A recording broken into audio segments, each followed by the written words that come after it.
Sidang perdana gugatan perdata sebesar 125 triliun rupiah terhadap Wakil Presiden Gibran Rakabuming Raka yang seharusnya digelar hari ini di Pengadilan Negeri Jakarta Pusat akhirnya ditunda. Gugatan perkara diajukan oleh seorang warga sipil atas nama Suban Palal. Suban menggugat Gibran karena riwayat pendidikan SMA yang ia miliki tidak sesuai dengan aturan di Indonesia. Menurut penggugat, syarat pendidikan SMA Gibran dinilai tidak memenuhi syarat untuk mendaftar sebagai calon wakil presiden. Salah satu petitum gugatan kali ini menyebutkan Gibran dan Komisi Pemilihan Umum harus membayar uang ganti rugi sebesar 125 triliun rupiah.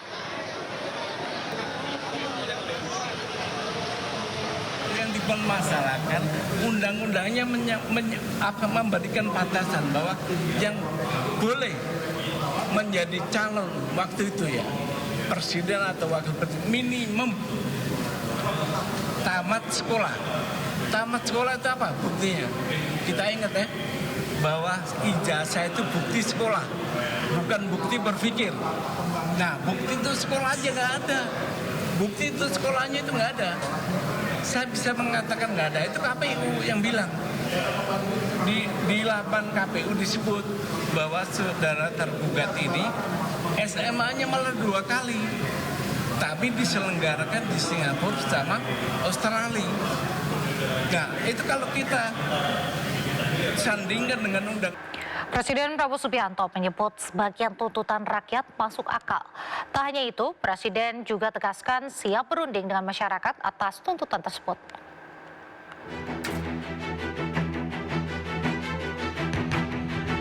Sejumlah tuntutan disuarakan rakyat saat aksi unjuk rasa yang terjadi di sejumlah daerah sejak akhir Agustus lalu. Presiden pun langsung mengundang perwakilan mahasiswa ke istana untuk berdiskusi. Kedatangan mereka diterima oleh Menteri Sekretaris Negara Prasetyo Hadi dan Mendikti-Saintek Brian Yuliarto. Dialog menjadi salah satu cara untuk memahami tuntutan mahasiswa untuk bersinergi membangun bangsa ke depan.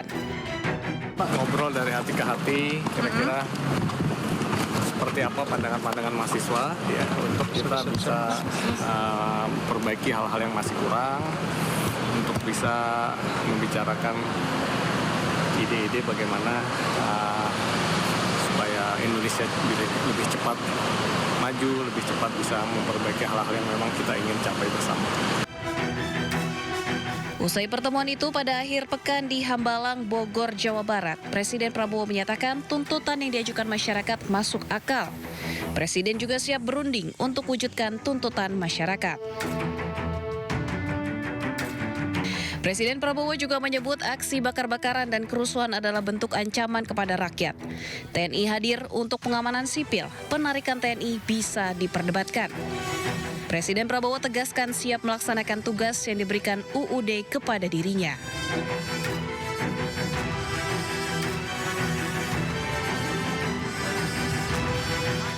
Hingga kini total ada 17+8 tuntutan yang diajukan masyarakat melalui perwakilan mahasiswa. Tuntutan ini antara lain meminta pemerintah menghilangkan tunjangan bagi anggota DPR dan sahkan undang-undang perampasan aset koruptor. Tim Liputan iNews melaporkan. Sementara itu pemerintah terus berbenah. 17+8 tuntutan warga pun akan segera dijalankan. Salah satunya terkait pembenahan penegakan hukum di Indonesia. Terhadap pembenahan aparatur pemerintah, ya, terutama aparatur penegak hukum itu menjadi komitmen bagi pemerintah untuk terus melakukan perbaikan dan melakukan pembenahan sehingga betul-betul aparat penegak hukum itu menjalankan tugas sejalan dengan koridor hukum yang berlaku dan juga mengedepankan aspek penghormatan, pengakuan dan sekaligus perlindungan terhadap hak-hak asasi manusia. Dan kami akan teguh memegang prinsip ini, dan karena itu penegakan hukum itu terhadap mereka yang diduga melakukan satu tindak pidana, baik itu penjarahan, baik itu pembakaran, baik itu perusakan, baik itu ancaman terhadap keselamatan orang lain, akan dilakukan satu langkah hukum dan tindakan-tindakan hukum yang tegas. Begitu pula terhadap aparatur penegak hukum yang melakukan ketidakprofesionalan atau melakukan kesalahan di lapangan, pemerintah juga akan mengambil satu tindakan tegas. Pemerintah menegaskan penanganan hukum terkait aksi unjuk rasa akhir Agustus lalu dilakukan secara transparan dan berkeadilan. Wakapolri Komjen Dedi Prasetyo menjelaskan, dari lebih 5.000 orang yang diamankan, sebanyak 4.800 sudah dipulangkan. Sisa 583 orang saat ini masih dalam proses penyidikan lanjutan, termasuk pengkajian siapa yang bertindak sebagai aktor intelektual, penyandang dana maupun provokator.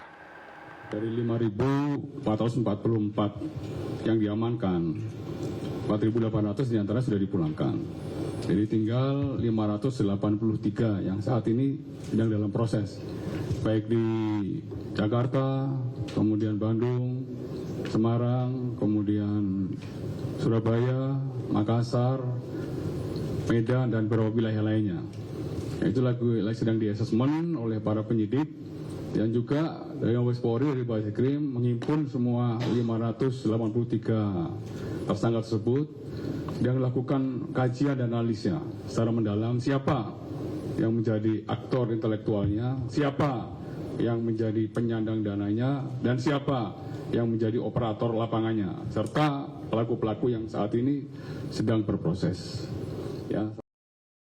Gelombang dukungan terhadap Kompol Kosmas KJUGE terus mengalir menyusul sanksi pemberhentian tidak dengan hormat dalam kasus kematian Afan Kurniawan, driver ojol. Keputusan tersebut dinilai tidak adil dan mengabaikan rekam jejak panjang pengabdian Kompol Kosmas dalam menjaga keamanan bangsa.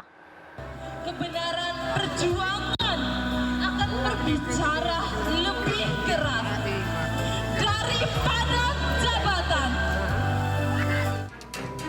Kegiatan Seribu Lilin yang dijalankan dari Tanah Ngada sebagai simbol dukungan moral dan doa untuk Komisaris Polisi Kosmas KJUGE yang menyatakan sikap tegas agar aparat penegak hukum menegakkan keadilan secara jujur tanpa intervensi politik apapun dalam kasus yang menimpa perwira polisi asal Ngada, Nusa Tenggara Timur tersebut. Aksi solidaritas masyarakat Ngada diawali dengan long march mengitari kota Bajawa hingga ke depan kantor DPRD Kabupaten Ngada dan disambut oleh Ketua DPRD Ngada. Masa menolak ketidakadilan yang menimpa Kompol Kosmas dan keputusan PT-DH ditinjau kembali. Apa yang kami harapkan dari aksi ini adalah suatu bentuk keadilan yang seadil-adilnya terhadap penegakan hukum. Di mana hukum itu tidak boleh diintervensi oleh kepentingan-kepentingan tertentu yang di mana mengabaikan koridornya dan menjadikan orang lain sebagai kambing hitam dalam peristiwa ini. Dan kami juga melaksanakan aksi Seribu Lilin ini tidak hanya sekedar untuk mendukung Kompol Kosmas KJUGE agar tidak diberhentikan dari institusi polisi, tetapi juga untuk menyampaikan belasungkawa yang sedalam-dalamnya terhadap almarhumah Afan Kurniawan atas peristiwa yang terjadi. Bahkan gelombang protes lewat petisi penolakan pemecatan Kompol Kosmas KJUGE bergema di dunia maya. Dilansir dari laman change.org, hingga Jumat 5 September 2025, pukul 17.07 waktu Indonesia Barat, sebanyak 178.167 orang telah menandatangani petisi tersebut. Dalam petisi yang digagas Mercy Jacinta, masyarakat meminta sanksi yang lebih proporsional dan manusiawi. Sebelumnya, Kompol Kosmas diadili karena kasus meninggalnya driver ojek online, Afan Kurniawan, dalam demonstrasi di Jakarta 28 Agustus 2025 lalu. Tim Liputan iNews melaporkan. Tersangka kasus dugaan korupsi pengadaan Chromebook, Nadiem Makarim, dijenguk sang istri di Rutan Salemba, Cabang Kejaksaan Negeri Jakarta Selatan. Didampingi tim kuasa hukumnya, istri Nadiem Makarim, Franka Franklin, mendatangi kantor Kejaksaan Negeri Jakarta Selatan Senin siang. Kedatangannya untuk menjenguk sang suami yang ditahan di Rutan Salemba, Cabang Kejari Jaksel, pasca ditetapkan sebagai tersangka dalam kasus dugaan korupsi pengadaan Chromebook oleh Kejaksaan Agung. Tak banyak yang disampaikan oleh Franka. Dirinya hanya menyampaikan bahwa dia membawa makanan kesukaan Nadiem, yakni samosa dan pastel buatan sang ibunda. Franka pun menyebut kondisi Nadiem dalam keadaan sehat dan mengisi waktunya selama ditahan dengan membaca buku. Siap, terima kasih Bu Franka. Sehat-sehat ya Bu. ada di rutan ini? Ada di dalam. Apakah baca buku atau seperti apa? Iya, ada baca buku. Ya. Samosa sama pastel dari rumah dibikin ibunya. Oh, emang requestan ya Bu atau seperti apa? Mohon doanya ya. Ada pesan khusus dari Pak Nadiem tadi pas ketemu Bu? Mohon doanya aja semua dan terima kasih atas dukungannya kami. Kuasa hukum Nadiem Makarim mengatakan bahwa BPKP telah meneliti dan audit menyeluruh sebanyak 2 kali program pengadaan laptop di Kemendikbudristek dan tidak menemukan markup.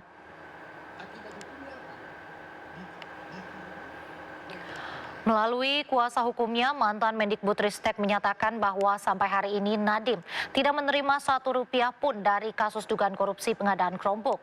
Selain itu, BPKP telah mengaudit program pengadaan tersebut sebanyak 2 kali dan tidak menemukan adanya markup. Dan berdasarkan hasil audit tersebut, kuasa hukum Nadiem mengatakan sejauh ini tidak ditemukan ada kerugian negara. Selain itu, untuk daerah 3T tertinggal terjauh terluar memang tidak masuk dalam program pengadaan Chromebook. Sepanjang menyangkut tentang proses pemilihan segala macam oleh BPKP sudah dikatakan tidak ada pelanggaran. Di sini sudah ada kan kata-katanya tadi kan ada di sini. BPKP menyatakan ini dalam 2 kali audit loh. Menyatakan diteliti adalah tepat waktu, tepat jumlah, tepat guna manfaat, tepat harga, ya, dan prosedur. Jadi memang